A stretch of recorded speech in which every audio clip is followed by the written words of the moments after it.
दोस्तों, मेरी लाइफ के 10 पावरफुल लाइफ लेसन्स जो मैंने तब सीखे जब जिंदगी ने मुझे लात मारी, और आज इस नियत से शेयर कर रही हूँ ताकि समय रहते आप सीखें और अपने समय का सदुपयोग करें।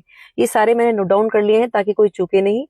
सबसे पहला और अहम है कि जो पैसा है वो भगवान नहीं है, पर कलयुग का कड़वा सत्य ये भी है कि भगवान से कम भी नहीं है। इस बात को समझ लें कि बुरे वक्त में जो साथ आएगा, जो काम आएगा, वो है भगवान में अटूट विश्वास और यही पैसा। इसलिए स्किल्स पे काम करते रहें, स्मार्ट इन्वेस्टमेंट्स और सेविंग्स के बारे में सीखते रहें। दूसरा, ये जो आपके सो कॉल्ड फ्रेंड्स हैं जिनके साथ आप हार्ट और ये जो वी इमोजीज बना के और कैप्शन लिख रहे हैं फ्रेंड्स फॉर एवर, ये बुरे वक्त में काम नहीं आएंगे, इनकी कॉल्स नहीं उठेंगे।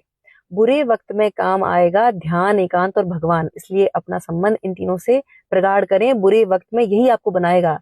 अगर इनके सो कॉल्ड फ्रेंड्स के भरोसे रहे तो आपको अपनी, जो कहते हैं ना, इंसानियत से भी आपको नफरत हो जाएगी। इस बात का ध्यान रखें। तीसरा है कि उधार बहुत सोच समझ के दें।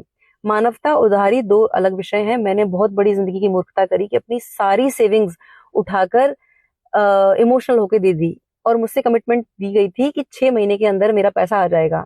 अब समय यह है कि 3 साल हो गए हैं, मेरे मैसेज को सीन किया जाता है, रिप्लाई नहीं मिलता है, कॉल्स करती हूँ तो इग्नोर कर दिया जाता है, और मेरे सारे वीडियोस देखे जाते हैं।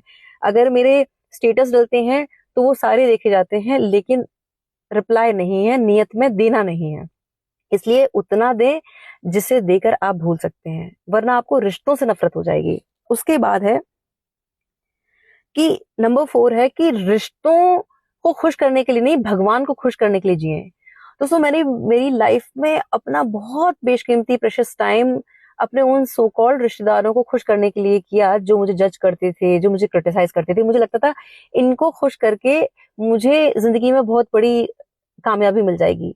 पर जब मैंने श्रीमद् भगवत गीता की टीचिंग को फॉलो करना शुरू किया और भगवान को प्रसन्न करने का प्रयास रखा, तब कहानी उल्टी हो गई। फिर ये मेरे रिश्तेदार ये चाहने लगे कि इनके बच्चों की काउंसलिंग मैं करूं, और अब वो अपने बच्चों को ताना देते हैं कि दीप्ति से कुछ सीखो। लेकिन इन दोगले जो रिश्तेदार हैं उनके लिए एक शेर पढ़ना चाहूंगी कि मेरे बारे में कोई राय मत रखना, मेरा वक्त बदलेगा और आपकी राय बदल जाएगी। इसलिए भगवान को आधार बनाएं और भगवान को प्रसन्न रखने का प्रयास करें।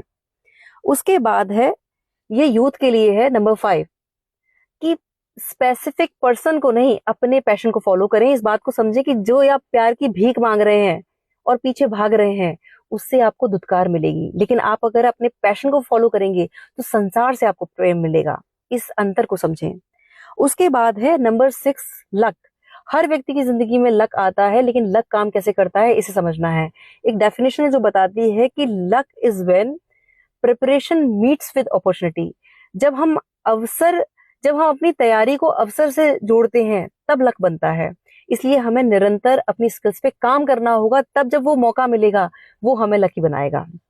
इसके बाद है नंबर 7, सही समय का वेट नहीं करें, इसी समय को सही बनाएं। जो लोग भगवान के भरोसे बैठते हैं वो भाग्य को दोष देते रहते हैं, लेकिन जो भगवान में विश्वास करके आगे बढ़ते हैं, कामयाबी वही पाते हैं। उसके बाद है नंबर 8, कि अपनी कमियों पे काम करते रहें। दोस्तों, मैंने अपनी जिंदगी में बहुत बड़ी बेवकूफी दी थी। चाइल्डहुड जो मेरा टाइम था स्कूलिंग वाला, उसमें मेरी इंग्लिश बहुत वीक थी, तो इंग्लिश पर काम करने के बजाय मैंने उसको पूरी तरह से इग्नोर किया। पर बाद में मुझे समझ में आया कि लैंग्वेज एक बहुत बड़ी पावर है, और हमें इंग्लिश लोगों को इम्प्रेस करने के लिए नहीं, अपनी शक्ति के रूप में यूज करना है। ये हमें नेशनल नहीं, इंटरनेशनल लेवल का प्लेटफॉर्म देती है, क्योंकि ये ग्लोबल लैंग्वेज है। इसीलिए अपनी कमियों से सीखें और आगे बढ़ें। उसके बाद है 9th, अपने अपमान का बदला प्रतिशोध से नहीं, अपनी सफलता से दें, और सफलता को यहाँ नहीं, यहाँ रखें। जितनी बड़ी आपको सफलता मिले, उतने ही सौम्य और सरल होके मानवता को सर्व करें। एक शेर याद रखें कि शोहरत की बुलंदी भी पल भर का तमाशा है, जिस डाल पे बैठे हो वो टूट भी सकती है। इसीलिए हम्बल रहें, विनम्र रहें। उसके बाद अंतिम और अहम नंबर 10, जीत की तैयारी रखें। मतलब आपका पासपोर्ट अगर रिन्यू होना है, आपका रिज्यूमे बनना है, प्रोफाइल बनना है, वो सब कुछ पहले से तैयारी रखें। जब अवसर मिले तब आपके पास तैयारी पूरी होनी चाहिए। इसके लिए मैंने लिखा था कि सब्र की सवारी रख और जीतने की तैयारी रख, मंजिलें तुझे खुद ब खुद ढूंढ लेंगी, बस तू अपना सफर जारी रख। सीखते रहें, आगे बढ़ते रहें, ईश्वर को अपने जीवन का आधार बनाएं। बहुत बहुत आभार, नमस्कार, जय श्री राम।